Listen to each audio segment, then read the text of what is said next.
तो साथियों, weekly market review video में आपका स्वागत है। चर्चा करते हैं कि पिछले हफ्ते क्या घटा है और आने वाले हफ्ते के लिए क्या स्ट्रैटेजी है।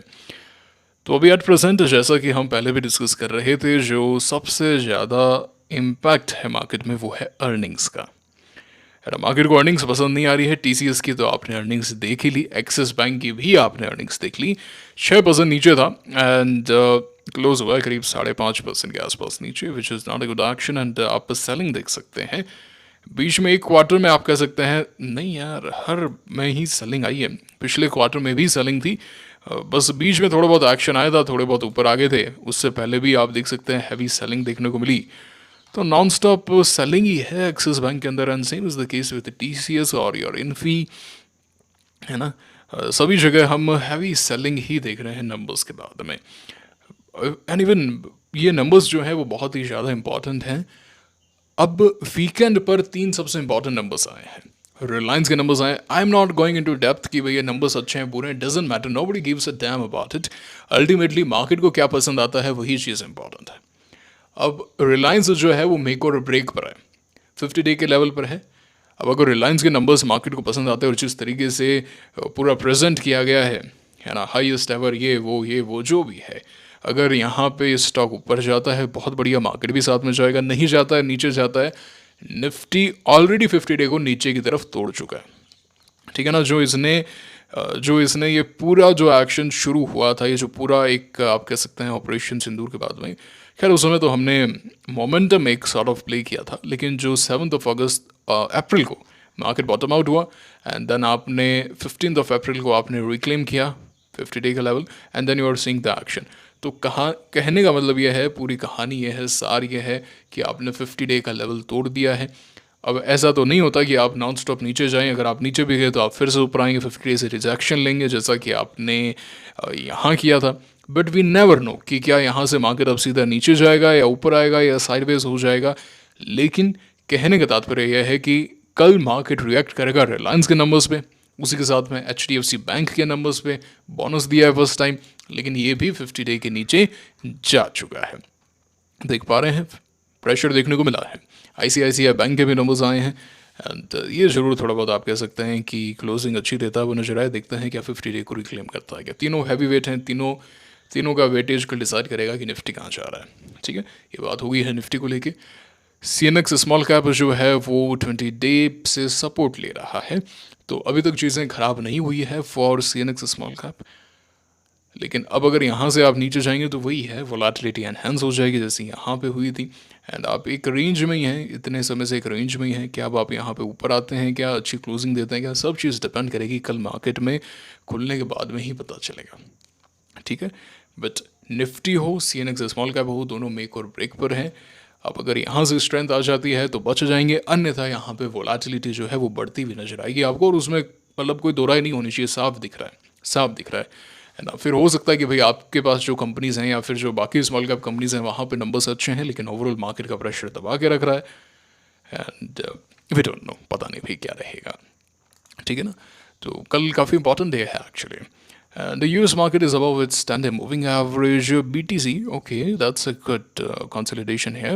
BTC consolidate कर रहा है। Gold भी, gold is also the make or break. It is hugging its 50 day, जो इसने काफ़ी समय से नहीं किया। If you see carefully, तो जो जनवरी में ब्रेकआउट आया था उसके बाद में ये 50 डे से बस ऐसे ऊपर ही आ रहा था कि नीचे भी गया तो बहुत जल्दी रिक्लेम कर लिया, लेकिन अब जो है कुछ समय से इसको हक कर रहा है। तो देखते हैं, अगर इस बार 98,450 के ऊपर गया तो हो सकता है हमें 1 लाख तक वापस से दर्शन दिखाए और ऊपर जाए 1,01,000 जाए। अन्यथा इस बार नीचे गया तो फिर थोड़ा सा आप एक्सपेक्ट कीजिए कि और जाएगा। एंड ये है आपका सिल्वर का chart, it is also looking good. ठीक है, डिसेंट है, अच्छा है ना सिल्वर। ठीक है, ठीक है, देखते हैं क्या रहता है सिल्वर में। तो स्ट्रेंथ है अभी एट प्रेजेंट, तो 10 डे के ऊपर है, नॉन स्टॉप एक्शन है। अच्छा, एक प्रश्न आया था कि सर EMA लगाएं ऐसे में लगाएं, जो सही लगे वो लगाओ, कुछ फ़र्क नहीं पड़ता इससे, है ना। कुछ स्टॉक हैं वो EMA फॉलो करते हैं, कुछ ऐसे में फॉलो करते हैं। ये इतनी ज़्यादा टेक्निकल में मत जाओ। बेस जो है वो सप्लाई एंड डिमांड है। अगर आपको सप्लाई डिमांड समझ में आ रहा है ना, तो यूज़ क्या है मूविंग एवरेज का, अब बेसिक्स पे जाओ।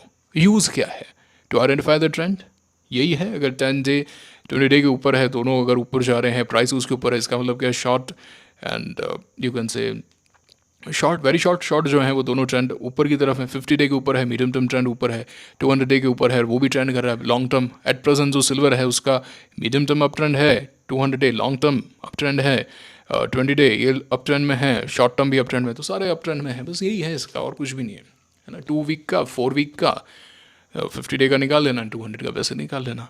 तो शॉर्ट में हम 2 वीक एंड 4 वीक देखते हैं। जैसे क्यू पावर जो था ना, अभी मैं आऊँगा पोर्टफोलियो बताऊँगा। जब मैंने यहाँ पे क्यू पावर लिया था, यहाँ पे लिया था ना 9 जून को सोमवार को, तो आप देख सकते हैं कि ये इसका 2 वीक का एक बेस था। जो बेस की शुरुआत आप कह सकते हैं पिछले गुरुवार से हुई थी, गुरुवार शुक्रवार से 5 दिन रुका, फ्राइडे को अच्छा एक्शन था and I bought it here, although I made a mistake rather. उसके बाद में मैंने यहाँ पे बाय किया था बुधवार को फिर से, एंड बस और क्या, अच्छा पैसा बन गया। मैंने इसे एग्जिट कर दिया जब ये पूरा यहाँ पे नीचे आ गया था, तो एग्जिट कर दिया। हालांकि उसके बाद में रिकवरी आई है, but I had a big line, 10,000 shares की लाइन थी मेरे पास में, so I made a good profit है, काफ़ी अच्छा प्रॉफिट मैंने यहाँ पे बुक किया है। एंड अब देखते हैं कहाँ जाता है, क्या फिर से कोई एंट्री पॉइंट मिलती है या फिर देखेंगे, आल सी। तो क्यू पावर में मैंने प्रॉफिट बुक किया, मैंने प्रॉफिट बुक कर लिया है ब्लू स्प्रिंग के अंदर, तो ब्लू स्प्रिंग भी मैंने बुक कर लिया है एंड ये मुझे अभी अच्छा लग रहा है। मैंने जब सेल कर दिया एंड आफ्टर द क्लोजिंग मुझे रियलाइज़ हुआ कि it is a good setup now and this is the market for you, this is the market for you. तो अगर अब यहाँ पे एक दिन रुक जाता है देन ऑल्सो इस तरीके का एक्शन आता है तो भी आई एम इंटरेस्टेड। बाकी यहाँ पे भी कोई देखना चाहिए 89.75 के ऊपर, तो वो देख सकता है, नो है ना। तो ब्लू स्प्रिंग मैंने बता दिया। ट्रांसरेल में मैं बना हुआ हूँ, ट्रांसरेल में I am still in Transrail, बना हुआ हूँ मैं ट्रांसरेल के अंदर। ट्रांसरेल जब तक टेंडर नहीं तोड़ता मैं बना हुआ हूँ। देखिए मैंने ट्रांसरेल को बाय किया था ऑन दिस डे फर्स्ट, फिर मैंने इस दिन सेल कर दिया, मैंने इस दिन री एंट्री ले ली, है ना, कॉस्ट के आसपास ही है। अब आप कह सकते हैं कि सर यहाँ पे आउटसाइड डे था, तो आप अगर ऐसा कह रहे हैं इसका मतलब आप लर्निंग से सीखते नहीं हैं। मैंने आपको एक लर्निंग दी थी इन लॉयड एसएमई, हमने लॉयड एसएमई बाय किया था ना, एंड इस दिन मैंने सेल कर दिया था कि एक आउटसाइड डे, याद है आपको कि भाई आउटसाइड डे। बाद में मैंने वीडियो में बोला था कि नहीं यार ये तो मैंने बहुत बड़ी गलती कर दी, हम इस आउटसाइड डे को कंसिडर नहीं करेंगे, हम प्रीवियस डे से भी देखेंगे, क्योंकि तो एक छोटू सा कैंडल है ना, ये तो एक छोटू सा डे है, इसके अंदर तो कोई ज़्यादा ट्रेडिंग भी नहीं हुई है, तो ऑलरेडी एक इनसाइड डे था, समझ पा रहे हैं। एंड उसके बाद में मैंने कहा था कि भाई मैं यहाँ पे भी सेल नहीं करता, ऑल्दो ये 10 डे के नीचे है, मैं इसको वही देखता कि हायर हाई, एंड ये सेम प्रिंसिपल मैंने ब्लू स्प्रिंग के अंदर भी लगाया था, क्योंकि the stock is still around the pivot. ये फर्स्ट कॉन्ट्रैक्शन के बाद में मूव नहीं किया है, मतलब ये इसके बाद में तो मैं 10 डे को देखूंगा, लेकिन यहाँ पे आई कैन और आई कैन नॉट। मैंने इसको फर्स्ट डे का लो यहाँ पे देखा कि भाई फर्स्ट डे का लो ब्रेक नहीं हो रहा, जिस दिन मैंने ब्रेकआउट पे बाय किया था मैंने तो यहाँ पे बाय किया था, ऑल्दो ये स्टॉक 8% ऊपर था, बट इफ़ यू सी तो मेरा कोई यहाँ पे स्टॉप लॉस तो नहीं लगा, 3-3.5% के आसपास का। मैंने क्वांटिटी यहाँ सेल की, बाकी यहाँ सेल की, मतलब ठीक है, I made some good profit है। तो मैंने आपको दोनों कॉन्सेप्ट यहाँ पे सिखा दिए हैं।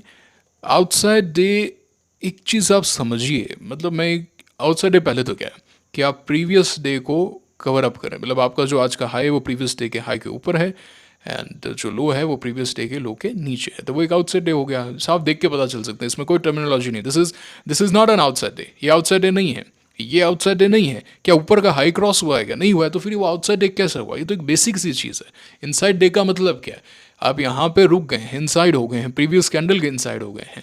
आउटसाइड डे का मतलब क्या है? प्रीवियस कैंडल के आउटसाइड हो गए हैं। ये है बेसिक सा है ये, मतलब इसमें समझने के लिए क्या टर्मिनोलॉजीज, आप नॉर्मल चीज़ को भी आउटसाइड डे बोल रहे हैं, है ना। This is not an outside day, this is not an outside day. क्या प्रीवियस कैंडल को कवर कर लिया है क्या पूरा? अरे आपका बेरिश और वो मारूबो जो नहीं था क्या, वही है ये। बार के अंदर हम देखते हैं, इसमें हम हाई एंड लो दोनों को इंक्लूड करते हैं, वही है, ठीक है ना। तो अपने आप में चार्ट पैटर्न्स ये चीज़ क्लियर करें। मतलब मैं एक चीज़ नोट करता हूँ कि आप एकदम ऐसे रूल्स बनाते हैं ना कि मतलब ऐसे नहीं होता है मार्केट इस चीज़ पे नहीं चलता कि आउटसाइड डे बन गया तो अब गिरना है मुझे, या इनसाइड डे बन गया तो मुझे भागना है। I can show you hell lot of example कि इनसाइड डे बना बट ब्रेकआउट फेल हो गया, या आउटसाइड डे बना या फिर वर्क कर गया। What is the base? Base is supply and demand. क्या सप्लाई जो है वो टेक ओवर कर रही है क्या ये एक एक्सटेंडेड स्टॉक हो गया? अभी तक क्या एक्सटेंडेड है क्या? नहीं है, it is respecting it's 10 day. अब अगर ये यहाँ से नीचे गिर गया, 10 डे को तोड़ दिया, तो मैं एग्जिट कर दूंगा ना, मुझे कहाँ दिक्कत है, मुझे बताइए आप। एक और इनसाइड बना दिया तो और बढ़िया हो जाएगा। हो सकता है मार्केट ने साथ दिया तो 796 पे मैं क्वांटिटी बाय कर लूँ, आई डोंट नो क्या होगा, but I am telling you I am having a good position. Already मैंने एक अच्छा खासा प्रॉफिट बुक किया, मैंने आपको दिखाया ही था, है ना, अपनी वो उस समय तो दिखाया था मैंने आपको।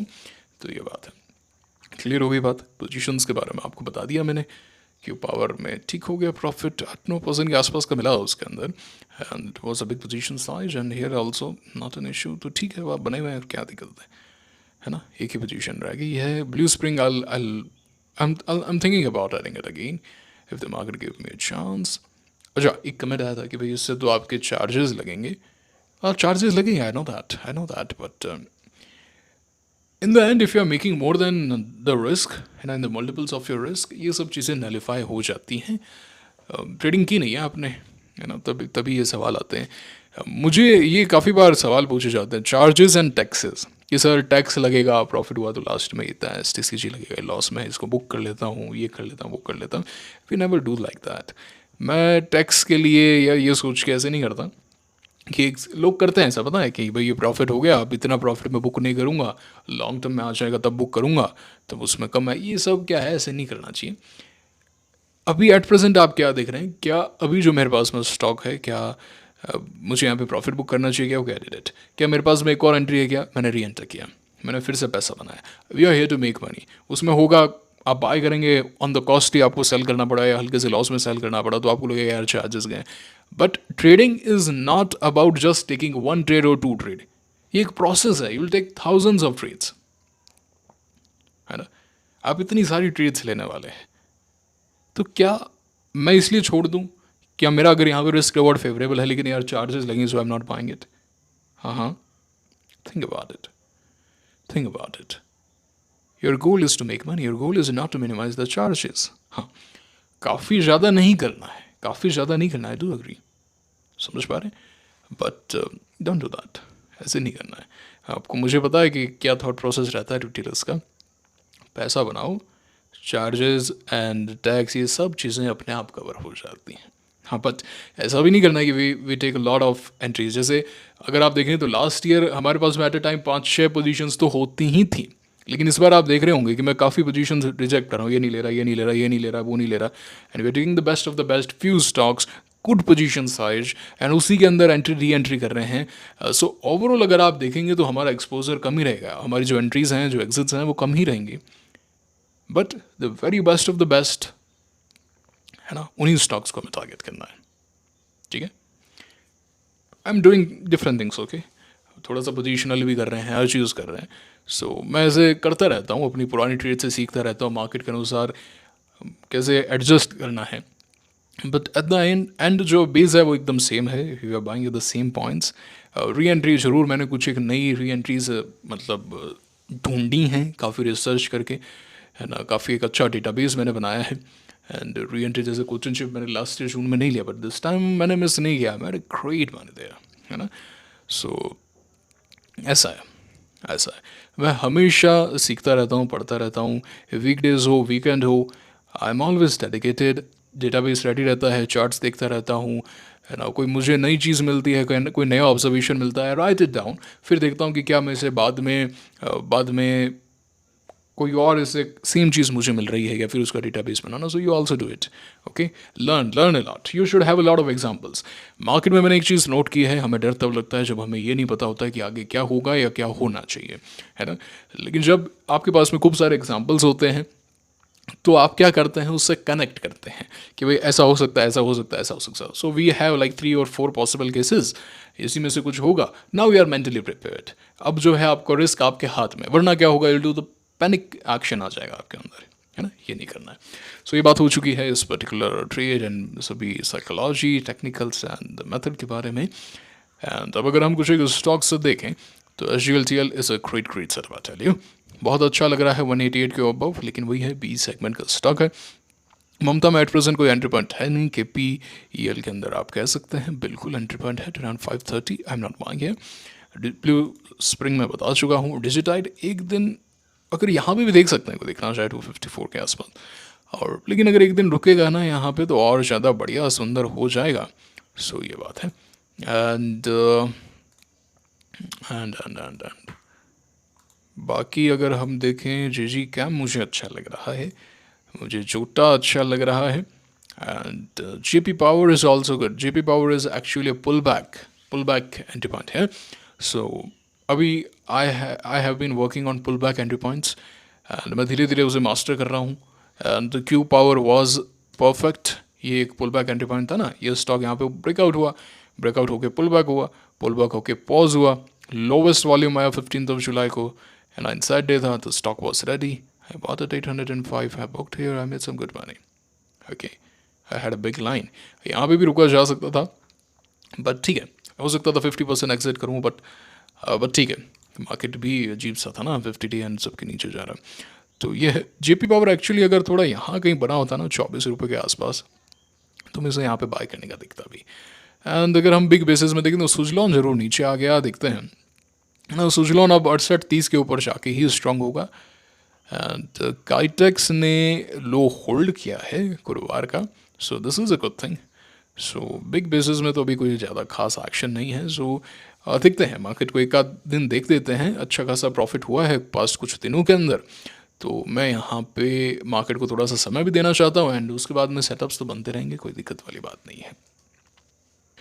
ये था आज का वीडियो, कैसा लगा मुझे लाइक करके कमेंट करके बताइए। आपने क्या किया वीकेंड पर, क्या किया मुझे ज़रूर से बताइएगा। इस वीकेंड तो मैं थोड़ा सा व्यस्त था, है ना, कुछ एक इमरजेंसी एंड कुछ एक काम थे एंड तो किताब ज़्यादा नहीं पढ़ पाया, बस रिसर्च की मैंने इस बार मैंने रिसर्च की। कल रात को थोड़ी सी की, कल रात को 1 घंटा मिला था मुझे और आज सुबह थोड़ा सा समय मिला, तो I was doing the research, है ना, डेटाबेस क्रिएट करना एंड कुछ एक प्रॉब्लम्स जो मुझे सॉल्व करनी है मार्केट में, उसके बारे में सोच रहा था। आपने क्या किया पूरे वीक में बताइए। हाँ, एक्सरसाइज की क्या? आज थोड़ा योगा किया मैंने काफ़ी समय के बाद में, है ना, मैं बहुत समय के बाद में हलासन और चक्रासन वो सब कर रहा था, तो एकदम चेहरा लाल हो गया, आंखें लाल हो गई आज तो एकदम, है ना। तो रियलाइज़ हुआ कि थोड़ी सी फ्लेक्सिबिलिटी पे अब काम करना पड़ेगा। अब थोड़ा सा सारी कर रहा था वो हस्तपदासन और जितने भी होते हैं, तो देखते हैं। अब थोड़ा सा मैं सोच रहा हूँ कि ये भी शुरू करेंगे। I'll keep you updated। अपना बताना कमेंट करके। टेलीग्राम चैनल आपने ज्वाइन किया ही है, मुलाकात होगी आपसे अगले वीडियो में। Signing off for now, thank you very much.